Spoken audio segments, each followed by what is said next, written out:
চা বিক্রি করে বানিয়েছেন বাড়ি, করেছেন হজ। এক সময়ে ৫ টাকা মজুরিতে কাজ করা শাহ আলম এখন লাখ টাকার মালিক। দেশের বাড়িতে একটা বিল্ডিং করছি আর হজে গেছি, আলহামদুলিল্লাহ এতটুক তামাই করছি। এই দোকানদারি কইরা হজে গেছি, বড় হজে গিয়েছি। খাবার হোটেলে ৫ টাকা রোজে কাজ করতেন শাহ আলম। তবে ১.৫ যুগ পূর্বে চায়ের দোকান দিয়ে ভাগ্য বদলে যায় শাহ আলমের। নারায়ণগঞ্জ যাইয়া হোটেলে কাজ করছি, হোটেলে ৫ টাকা রোজে কাজ করছি কালীবাজার।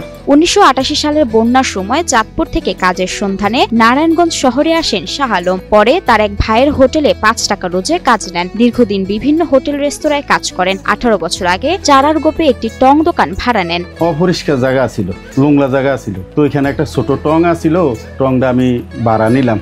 শুরুতে ৩ কেজি দুধের চা বানালেও বর্তমানে ১২০ কেজি দুধের চা বানান শাহ আলম। কেজি ৩ মতন দুধ উঠিয়া তারপরে আমি চা বিক্রি করলাম। ১২০ কেজি ১০ কেজি এরকম অনুযায়ী আছে বর্তমানে। ২৫০ কাপ চা থেকে দীর্ঘ ১৮ বছরের দোকানদারিতে ২৫০০ কাপ চা বিক্রির কথা জানান শাহ আলম। এবার বাড়তে ৫০ কেজিতে আমার গেছে। পরে দেওয়া ছোট একটা ছেলে রাখছি।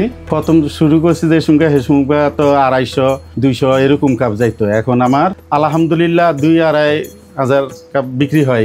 এখানে দুধ চা ছাড়াও পিঠাও বিক্রি করা হয়। মজাদার পাটিসাপটা পিঠা নিজ হাতেই বানান শাহ আলম। পিঠা টিঠা ব্যস্ত আছে, পাটিসাপটা পিঠা আগে অন্য পিঠা বেচতাম, এখন আর অন্য পিঠা বেশি না, পাটিসাপটা পিঠাই বেচছি। শাহ আলমের দোকানে বর্তমানে কাজ করছেন ৫ জন কর্মচারী। সকাল থেকে রাত অবধি চা প্রেমীদের আনাগোনা দেখা যায় শাহ আলমের দোকানে। ৬:৩০ থেকে ১২টা নাকি।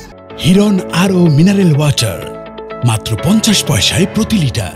দুধ চা ১০ টাকা ও ১৫ টাকা, মালাই দুধ চা ২০ টাকা কাপে বিক্রি করছেন এই চা বিক্রেতা। এছাড়াও প্রতি গ্লাস দুধ ৩৫ টাকা দরে বিক্রি হচ্ছে। ১৭ থেকে ১৯,০০০ টাকার বেচা কেনা হচ্ছে প্রতিদিন। খুব সুন্দর চা, ৫ টাকা থেকে শুরু করে এখন ১৫ টাকা করে কাপ বিক্রি হচ্ছে। এনার দোকানে সম্পূর্ণ খাঁটি দুধের চা। এদিকে শাহ আলমের চায়ের সুনাম ছড়িয়েছে চারপাশে। বিভিন্ন জায়গা থেকে চা প্রেমীরা ছুটে আসে এখানে। আশেপাশে চার দোকানের চেয়ে এখানে খাঁটি গরুর দুধের যে চাটা 100% দেশ মেলটা এটা কি পাওয়া যায় এখানে আসে। চায়ের ফ্লেভারটা খুব ভালো পাওয়া যায় এবং চাটা খেয়ে খুব ভালো লাগে। আমি প্রায় ৫-৭ বছর ধরে এখানে এসে চা খাই।